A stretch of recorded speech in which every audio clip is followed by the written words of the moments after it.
Sexually suggestive text messages exchanged between Stockbridge's mayor and a high school student. That is the explosive new revelation from investigators tonight as the probe into Jayden Williams intensifies. Atlanta News First, Bridget Spencer is live in Stockbridge. And Bridget, this is just one part of the allegations.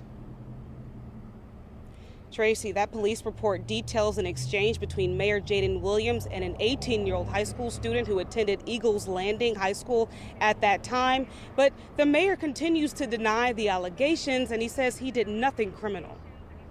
Details about the allegations against Stockbridge Mayor Jayden Williams are being uncovered. The latest, a Stockbridge police report outlining a sexually suggestive text thread between Williams and an 18-year-old man who at the time attended Eagles Landing High School. Williams had been elected but not sworn in yet. He addressed the allegations last weekend. So there was no ethical charges because, let's be quite frank, I wasn't elected. I wasn't sworn in. I haven't even seen the ethical code yet. The report says the two met under Williams' mentorship program. The report shows a text where Williams asked the man about his sexual orientation.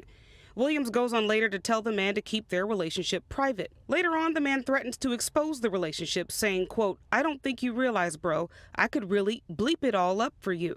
Did you see the incident report from the police department where it said no criminal charges were found? We are adults.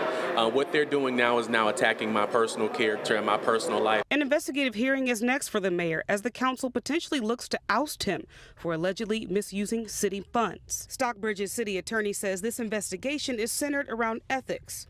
And because of that, and because of the text messages about, potentially covering it up, and had you talked to your parents, and do your parents watch your phone and all that type of stuff, that was concerned because this was a program that the city was unaware of because the city had not voted on it. The hope is that this is a collaborative experience, right? Even though it's an investigation, that he presents his side against the information that we have, and then the council makes a decision.